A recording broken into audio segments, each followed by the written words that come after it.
Здравствуйте, в студии Николай Борисов и обзор чрезвычайных происшествий. Начнем с новостей из Мирного. Президент мотоклуба байкеров «Амака» Евгений Марков принес публичные извинения за инцидент, произошедший на фестивале байкеров в Мирном. Напомним, в социальных сетях Якутии распространилась фотография, на которой молодые люди, участники фестиваля, закидывали шины на ритуальный столб Серге. Фотография вызвала шквал возмущенных комментариев пользователей социальных сетей. Как пояснили в пресс-службе администрации Мирнинского района, инцидент произошел на мероприятии байкеров в ландшафтно-этнографическом комплексе «Земля Ланхо». Фестиваль байкеров в столице Алмазного края проводится постоянно. Руководитель мотоклуба рассказал, что в программу фестиваля включено соревнование по киданию покрышек, и одна шина совершенно случайно попала в Серге. Экологи не нашли подтверждения бирюзовому окрасу ручья. Как сообщает Минэкологии, на минувшей неделе в интернете распространилась информация о загрязнении водного объекта в Мегино-Кангаласском или Чурапчинском районах. В предполагаемые места происшествия выехали госинспекторы. Они выяснили, что распространенная фотография не соответствует действительности. В Амге подросток без разрешения родителей сел за руль иномарки и попал в ДТП. Авария произошла в воскресенье. 17-летний подросток, управляя автомобилем Toyota Succeed, не справился с управлением, съехал с дороги и опрокинул машину на крышу. В момент в салоне находились еще трое подростков, двое из которых с различными переломами попали в местную больницу. Только по счастливой случайности удалось избежать трагических последствий, так как никто из детей не был пристегнут ремнями безопасности. Сразу по двум статьям проходит житель столицы республики, который распространял наркотики и получал за это вознаграждение в биткоинах. Он делал закладки с марихуаной, за что неизвестный платил криптовалютой. Электронные деньги он перевел в безналичные рубли, перечислил их на банковскую карту своей родственницы и впоследствии обналичил. Теперь ему грозит 15 лет лишения свободы. Руководитель венесуэльского издания «Эль Насиональ» Мигель Атера опубликовал видео уничтожения беспилотника в Каракасе во время выступления президента Венесуэлы Николаса Мадуро. Напомним, попытка покушения на лидера Венесуэлы произошла 5 августа на церемонии в честь 81-й годовщины создания Боливарианской национальной гвардии. На кадрах видно, как дрон со взрывчаткой подлетает к ложе, где рядом с Мадуро находились политическое руководство страны. По словам главы МВД, беспилотник облетал трибуну, но его удалось сбить с курса. Произошедшее он назвал неудавшимся терактом. В результате инцидента ранения получили 7 гвардейцев.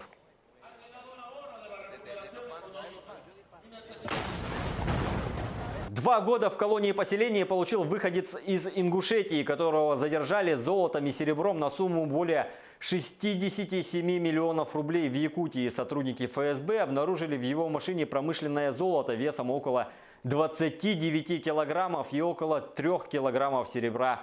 Подсудимый согласился с предъявленным обвинением в незаконном обороте драгметалла и признал вину полностью. Приговор в законную силу не вступил.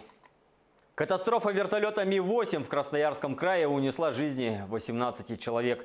Следствие устанавливает причины летного происшествия. Подробности в репортаже «Рейтер», рассказывает Сергей Берец.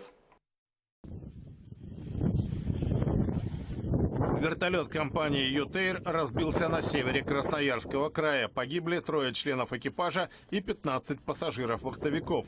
Катастрофа произошла неподалеку от Вакнорского нефтяного месторождения.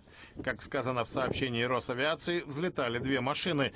Первым оторвался от земли вертолет с внешней грузовой подвеской без пассажиров. Затем Ми-8 АМТ с рабочими вахтовых смен с нефтеперекачивающей станции. Следственный комитет возбудил уголовное дело по факту аварии, сообщила официальный представитель ведомства Светлана Петренко. Вертолет Ми-8 авиакомпании «Ютейр» на высоте 100 метров зацепил лопастями несущего винта груз другого вертолета той же компании, затем потерпел крушение. Представители Роснефти, в чьей дочерней структуре работали погибшие, назвали действия пилотов необъяснимыми. По их словам, связь работала нормально. Предупреждение об опасном сближении с другой машиной поступило своевременно.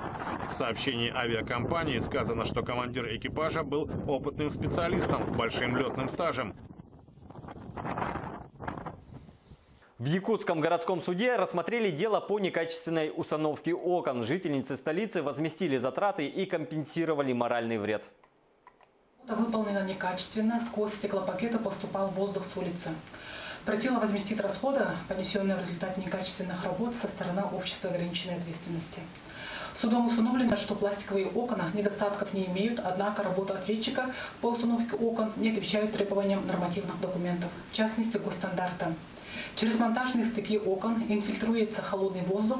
Причиной возникновения недостатков явилось нарушение технологии устройства монтажного шва, в котором имеются негерметичные места, а также отсутствие слоя наружной герметизации. Пожилую женщину придавило бетонным крыльцом. Инцидент произошел в ночь на 3 августа в городе Якутске. Пострадавшая вышла на улицу, чтобы вынести мусор, однако дойти до санточки жительница столицы так и не смогла. Только она ступила на крыльцо подъезда, как лестничный пролет полетел вниз под ее ногами. Женщина оказалась зажатой под бетонной конструкцией. К счастью, недалеко находились молодые люди, которые помогли выбраться из-под бетона. В результате пострадавшая получила множественные ушибы. На место происшествия приехали представители компании ДСК, застройщика дома, управляющей компании «Солидарность», на чьем балансе числится объект, и руководитель управления стройжилнадзора Наталья Чусовская. Отметим, что дом был построен и сдан в 2012 году. Многие семьи, которые сегодня проживают в нем, получили квартиры по линиям различных госпрограмм. Можно ли в этом доме жить на самом деле? А вдруг у нас балконы упадут? Все-таки же дети есть. Я переживаю, у меня тоже дети здесь живут. Дети маленькие. Если я маму потеряла, вы тоже, извините, это тоже так же нельзя делать. Ну, сейчас выводы делать рано. Во-первых, конечно, будет создана комиссия, будет проверена работа управляющей компании, да, на предмет надлежащего содержания, проводились ли осмотры плановые, да, выявлялись ли причины, да. Вот. Будем работать. Уголовное дело об оскорблении мэра Магадана в группах мессенджера WhatsApp прекращено по ходатайству следствия. 2 фигурантам дела назначен судебный штраф.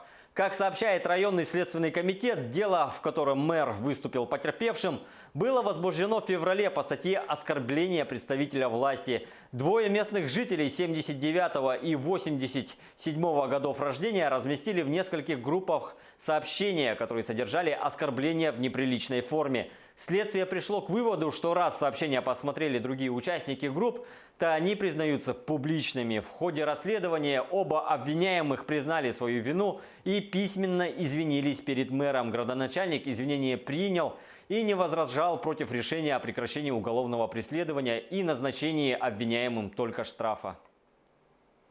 На этом пока все. Берегите себя.